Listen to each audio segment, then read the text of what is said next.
FFT Waiver Wire presented by Snickers. Rookie mistake? Maybe you just need a Snickers. It is Waiver Wire Tuesday, Week 10. Keaton Mitchell on top of the ads after going off for 138 and a touchdown on the ground for the Ravens. Is he worth it? Our guys will discuss. Dave Richard and Jamie Eisenberg. Thanks, Chris. Let's do a little FFT takeover here on CBS Sports HQ. So, Dave, let's start with the running backs, because Keaton Mitchell looks to be the best player to add as we show you the top 5 coming into the segment here.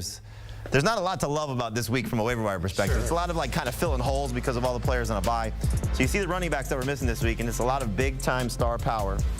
No Dolphins, no Chiefs, no Eagles, and no Rams. And this is the easiest position to fill. Yeah. Because the quarterback's missing, the receiver's missing, the tight end's missing, or even worse. But let's show the options that fantasy managers could be looking at. We also got the injuries to replace as well. So David Montgomery, good news, he's expected to play. Same thing with James Conner. We got good news on Kyron Williams as well. Sean McVay saying that he should be able to return when he's eligible in Week 12. Again, the Rams on a bye this week. One more week on IR for Williams in Week 11. Khalil Herbert also could play on Thursday as the Bears take on the Panthers.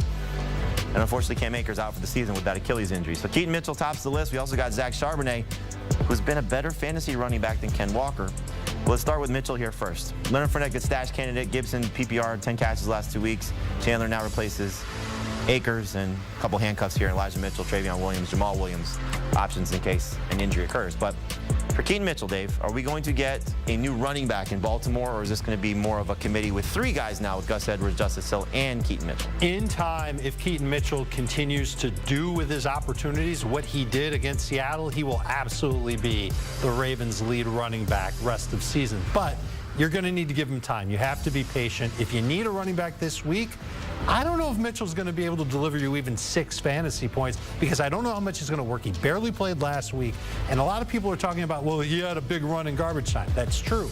But he also only played 2 snaps in garbage time. You know who played the most in garbage time? Was Justice Hill. And so I wonder if the Ravens are starting to veer toward a thunder and lightning combo with Gus Edwards handling short yardage, Keaton Mitchell handling maybe everything else, and Justice Hill working specifically 3rd and long. If they do that, then there are going to be opportunities for Keaton Mitchell to be good. We've talked about him on our podcast for months. We waited for him. We stashed him on IR.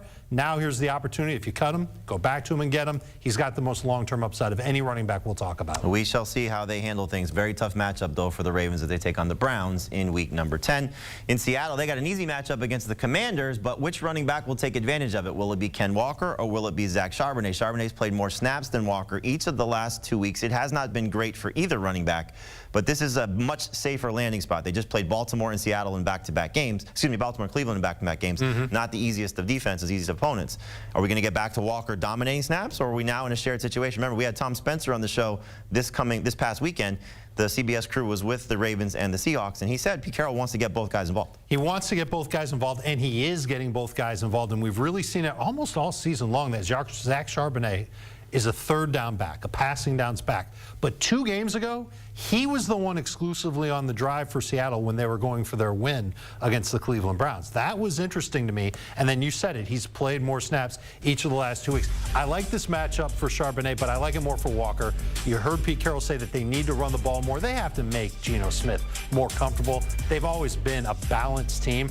I would expect Walker to have a pretty good week, and maybe the week after as well, back to being a top 15-ish type of fantasy running back. Charbonnet, a good passing downs back, could get you 6 to 8 PPR points. Just make sure he's rostered at this point. 65%, so he's on the cusp of players we typically talk about. But if there is a change for whatever reason, you want to have the lead running back for Seattle, and certainly if there's an injury occurring to Walker at any point, Charbonnet could be a must-start running back. Players moving on from at the running back position, you're going to take away Miles Sanders at this point because the Panthers have been taking away Miles Sanders at this point. Dameon Pierce, we don't know when he's going to play. This is just a bad backfield in general. Amari DiMercato losing his job because James Conner's coming back, but we also saw DiMercato miss last week's game with a toe injury. And again, unfortunate news for Cam Akers, suffering an Achilles injury to his other leg. Going to miss the rest of the season. Who knows what the future holds for him as he heads into free agency this offseason. All right, the quarterbacks, that's the big story for this week because, again, no Tua, no Mahomes, no Hurts, and the other guy, Matthew Stafford, he's also not playing. Probably wouldn't play anyway because of the thumb injury, but 3 of the biggest headliners at the quarterback position are not eligible to play. Some injuries that we're looking at the position. We know Daniel Jones now out for the season with the torn ACL. Unfortunate news there. We might get Justin Fields back. in Thursday's game against the Panthers. I hope Ryan Tannehill sits out one more game, not necessarily due to injury, but I'd like to see Will Levis take on the Tampa Bay Buccaneers. And great news is that Kyler Murray is coming back. Make sure he is rostered, available in just under 20% of leagues on CBSSports.com. All right, here are the quarterbacks to add. Really, we're going to focus on the top 3 guys. You can throw Taylor Heineke in there as well because he is getting Drake London back this week. Did not have him last week. And Tommy DeVito or Matt Barkley, one of these guys for 2 QB and Superflex leagues will matter because, again, the Jones injury, he is out for the season. Let's start with Baker Mayfield. 5 of 8 games, 20 or more fantasy points. I think a good matchup against the Titans. I know statistically not the same as we expected this season, even what we saw last year. But can Baker be a top 12 quarterback once again taking on Tennessee? I think he can. I mean, you just look at what the Bucs offense looks like these days. They have a hard time running the football. I know Rashad White did last week. It might be the second time this year he's looked good running the football. What they've been doing with him is throwing him the football. That's helped Baker's numbers. Also, Cade Otton has become a thing in this offense. Not a huge thing for fantasy, but someone to help Baker Mayfield. Yes, 2 touchdowns. I would say that's good for fantasy. Baker Mayfield is absolutely someone with a safe floor, somewhere between 17 and 20 fantasy points. Maybe he gets you to 22. I like him for this week better than Josh Dobbs. Let's talk about Levis first before we get to Dobbs, because Levis has what might be the best matchup right now. Now, again, he's not guaranteed to start. We do expect him to be the guy, though I don't understand why Mike Vrabel wouldn't commit to him.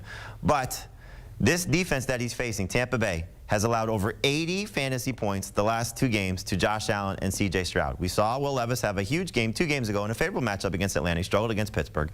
Can he be a top 12 quarterback this week if he's starting? He can. I just think that I'd be nervous trusting him after seeing one big game where there were a couple of fluky touchdowns and then one bad game where there weren't very many touchdown chances for Will Levis. And it was against a good Steelers defense on a short week on the road, et cetera, et cetera. What I like about Will Levis is just the talent. What I don't like is that I don't think his receiving core is great. Certainly outside of DeAndre Hopkins, it's bad. His offensive line, not good. I don't know if his coaches trust him all the way either. Some of the play calling suggests that they're going to be a little bit more conservative. I don't want a conservative quarterback going up against Tampa Bay. We had an aggressive quarterback go up against Tampa Bay last week. It was C.J. Stroud. His second half was amazing. That's what the Titans should emulate. I don't know if they necessarily will. He's 3rd on the list for me among quarterbacks to add. It almost felt as if the game against the Falcons, because they were coming off a bad loss, that it was just like, go play. And if whatever happens, we'll see what we have. And then they won. It's like, okay, maybe we can get back into this. And then they got conservative again. Maybe the loss will say, okay, let him go play. Maybe. And we see a better Will Levis. So I don't mind him this week. Joshua Dobbs is very intriguing. Tough matchup against the Saints, but he's coming off a brilliant game where he helped the Vikings after Jaren Hall suffered the concussion. They win the game against Minnesota. He has another game, 4th game this season, with 27 or more fantasy points, and he's doing some nice things with his legs. 6 games this season with at least 44 yards rushing or more, 3 straight games with a rushing touchdown. And maybe Justin Jefferson's coming back. Exciting. Look, he did this in 3 quarters against Atlanta. And I know that Atlanta now, it's 2 straight weeks that they've made a quarterback look sensational. It was Will Levis 2 weeks ago. It was Josh Dobbs this week. I can't imagine what Kyler Murray is going to do against this Falcons defense this week. But I think rest of season, Dobbs is the best quarterback that we've talked about because Jefferson's coming back, because he's making plays with his legs. He's changing the dynamic of what this Vikings offense is. He might be their best rusher rest of season. So we always talk about getting those rushing yards from our quarterbacks in fantasy. It's a cheat code. He's giving us that. And you can find him in 70% of CBS Sports leagues. Why would you hesitate? And he played well last week. He can be even better once he actually, knows who his players are, is on the same page. I mean, just some incredible throws from Dobbs in the second half last week. Would be nice if Darisaw also returns their left tackle. He's been banged up. All the more amazing. The game that he had, it's just amazing. Might be a big boost to him as well. All right, quarterbacks you're moving on from. Jordan Love, 5 straight games with 19 fantasy points or less against Pittsburgh. Good luck. Bryce Young, we thought might have had a chance to play well against the Colts. He did for the Colts with 3 interceptions, 2 of them returned for a touchdown. And again, Daniel Jones out for the season with the torn ACL. Wide receivers that we're looking at here, and get ready for this list of players who run a bye. The 2 Rams guys, Cooper Kupp, Puka Nacua, A.J. Brown, Devontae Smith. Not going to have them. Tyreek Hill, Jalen Waddle, not going to have them. And Rashee Rice, who's been making a lot of plays for the Chiefs of late. All these guys unavailable because they are on a bye in Week 10. The injuries to the position, again, we're getting some good news. Deebo Samuel expected to play, Drake London expected to play, Christian Watson expected to play, and we'll find out again if Justin Jefferson is able to return coming off IR from the hamstring injury. Jamar Chase, we hope to see out there dealing with the back injury. We do not want to see him on the sidelines as the Bengals have a favorable matchup against the Texans. The wide receivers to add for this week, there's a couple of guys, really it's a lot, again, plugging holes with some of these players, but Demario Douglas feels like the best bet. Tyler Boyd also has an opportunity if Chase is out. We'll talk about that in a second. Beckham, you've heard the Ravens say they want to get him going. They finally did. It was a touchdown from Tyler Huntley, but just somebody you might want to stash. And then a couple of guys in deeper leagues that might matter. 3 guys that might matter. Khalil Shakir, Wan'Dale Robinson, and Noah Brown. Let's talk about Demario Douglas, Dave, because it wasn't a huge game. He actually had less catches and targets than Juju Smith-Schuster. Yeah. But still, this is the guy with the most upside of this Patriots receiving corps now that Kendrick Bourne is out for the season with the torn ACL. I think you have to lower expectations for the wide receivers that are available off the waiver wire. So if we're looking for players, I'm not looking for the next superstar who's going to get. I'm not looking for the next Puka. I think Adam Azer said it best on our podcast. You're looking for somebody in the Michael Thomas range, 11, 12 PPR. Right. And I think Douglas is the best bet of that bunch. And I know we only had around 10 PPR points. 10 exactly. And he's taking on Indianapolis this week. It's a favorable matchup for him. I think he's got a chance to do well. He might only be a 1-week solution for you because he's got to bye after week 10. You might be cutting him a week from now, but it'll help you get through it. He's my favorite of the bunch, followed by Tyler Boyd, and we've seen him get this opportunity before. Sometimes he does get you 12 to 14 PPR points. Sometimes it's more like 7 to 8. But if there's no Jamar Chase, I think you have to buy into him, especially the way that the Bengals are playing. And then I like what I've seen from Khalil Shakir. He's playing a lot. He's working as the number 3 receiver in Buffalo. If the Bills don't run the football, we think they might, but if they don't, Shakir's going to continue to get around 4 or 5 catches a game. All right, so a few guys to look at here. Again, Boyd could get a big opportunity if Jamar Chase is missing any time. 2 games prior to last week, he had 13 PPR points or more in each of those 2 contests.